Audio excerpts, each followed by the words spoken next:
So I'm driving around to find Old Perpetual, which is known as, I think it's the Pacific Northwest's only continuously, erupting geyser, I guess, if you will. And I went past it, and then I turned around, and yeah, sure enough, she was blowing.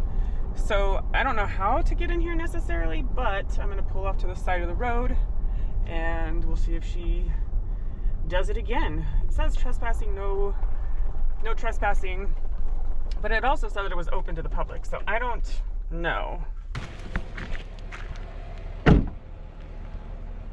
And then there's also another one behind me over there, but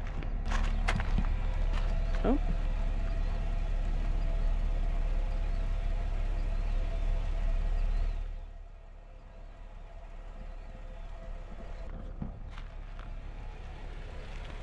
So I guess that it does that every, like, I don't know, 60 seconds or so. Let's see if it does it again.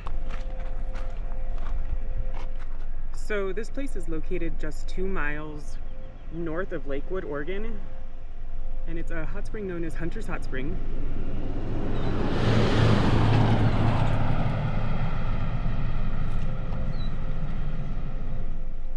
Which was named after Harry Hunter, who purchased the spring over 100 years ago in 1923. The springs were originally discovered in 1823 by some trappers who wrote, "The water is unbearably hot," with temps ranging from 185 to 205 degrees. The geyser, known as Old Perpetual, is the result of a well drilling attempt while Hunter was developing a health resort at the springs. It is the only hot water geyser in the Pacific Northwest, and it's said to continuously spew a geyser of water upwards of 60 feet in the air at a temp of over 200 degrees. In 2009, Old Perpetual stopped erupting, possibly due to the needing to supply hot water to the local correctional facility. But as of 2015, the Old Perpetual is said to be regularly erupting again, as you can see. That was a little one.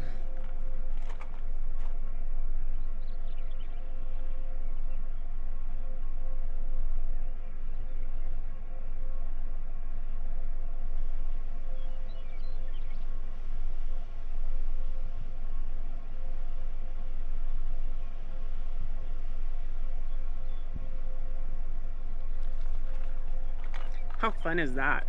All right, well, that's all there is to see here at this place. And now I am headed over to a place called Shrik Ranch, or the historic Shrik Ranch. Let's see, they say that hardly anybody goes there because of its location. So let's see if that rings true.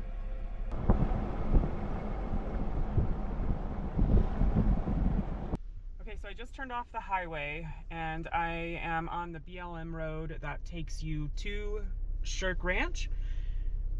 Now, I don't know if you can see this, but it is 12 miles and it says it's going to take an hour and almost 40 minutes to get there.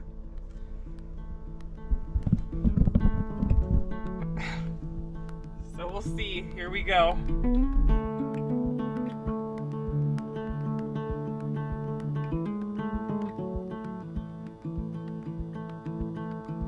I still remember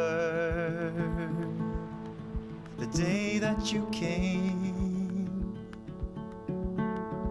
You were so little.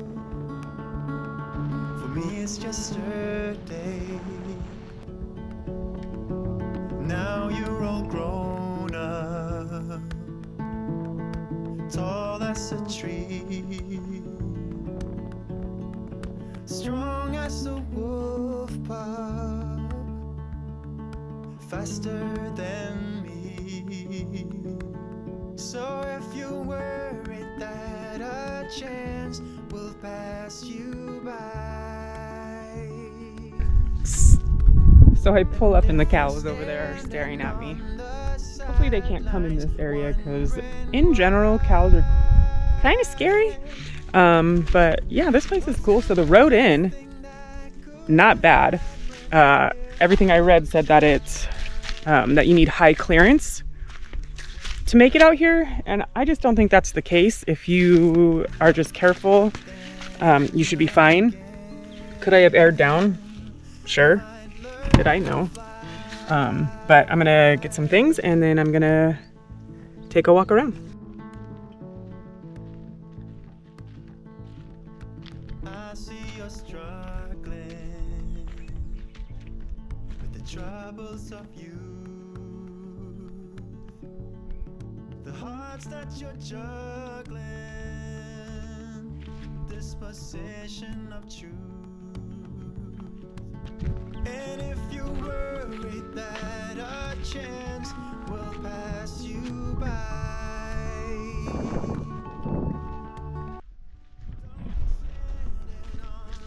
So I think that I'm going to check out all of the other buildings and then save the big one for last. worst thing that could happen if you try, well, you might fall. Then again, you might learn to fly.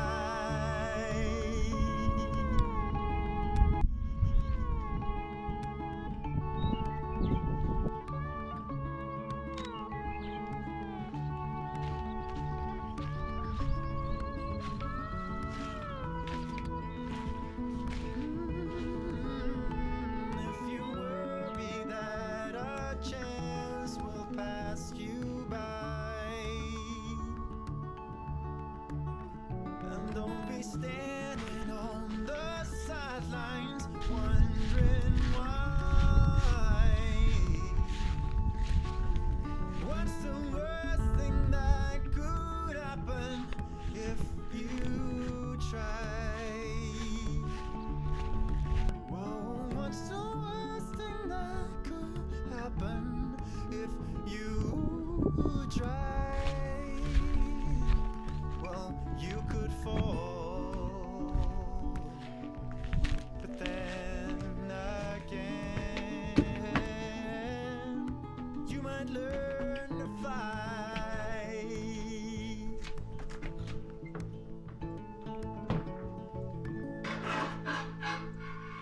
Ooh.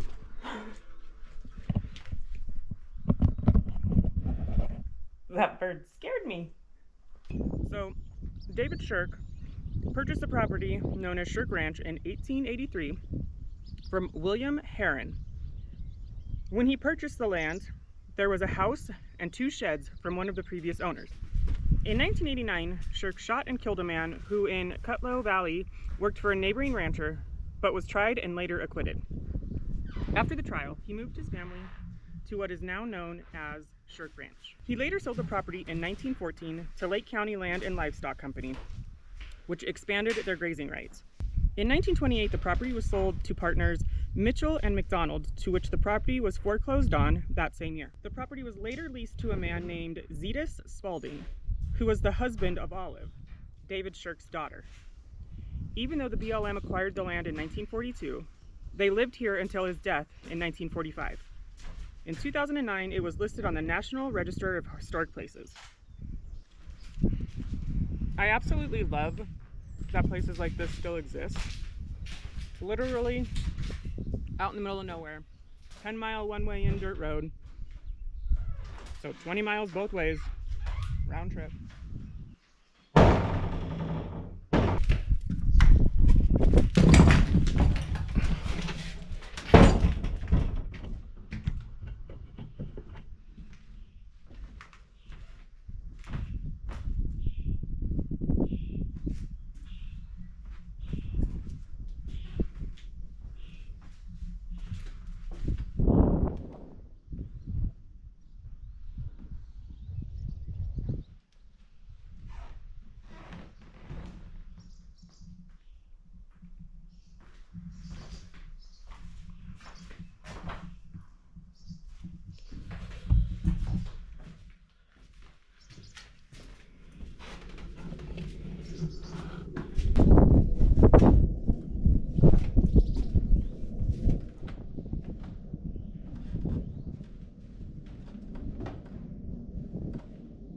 These stairs are actually pretty darn solid, if I do say so myself.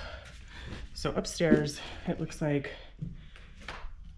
maybe a bedroom, could be like a living room, but then you turn and there actually is a bedroom here.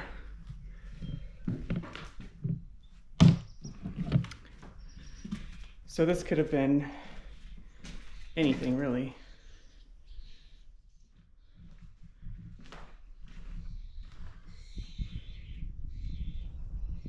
Oh, didn't even see this one.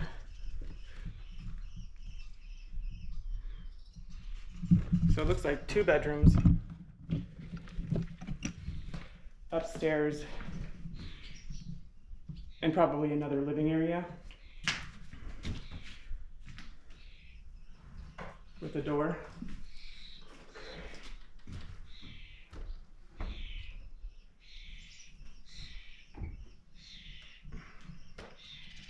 It's pretty sweet.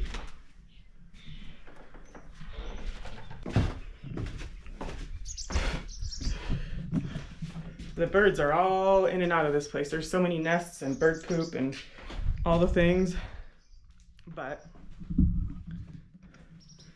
it looks like it's a 4-bedroom, 1 bath, I believe, with the kitchen that's straight ahead over there.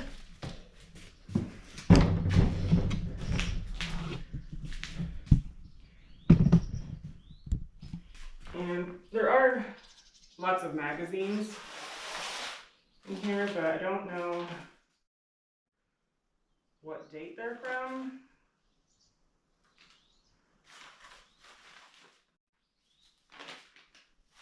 I don't even know what this magazine is.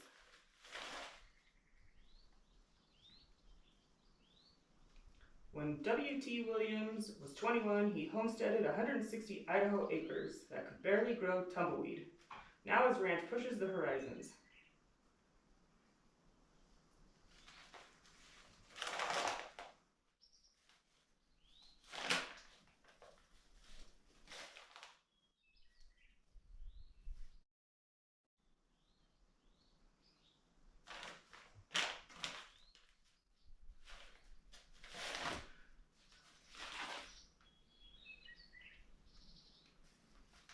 So I guess this is a National Geographic magazine, and it says August 1979.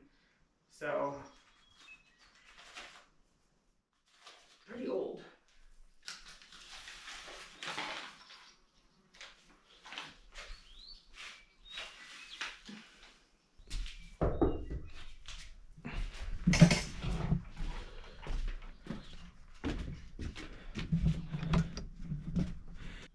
This sign right here reads, "Cultural resources in the vicinity of this notice are fragile and irreplaceable. The Antiques Acts of 1906 protects them for the benefit of all Americans. Enjoy, but do not destroy your American heritage."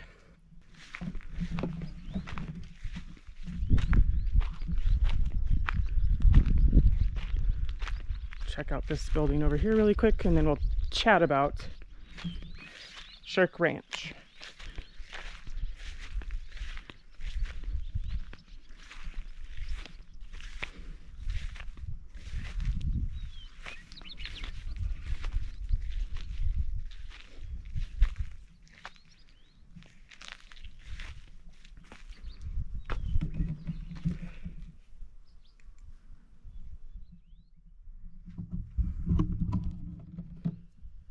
So this could have been just like a workshop or maybe another little house that someone stayed in.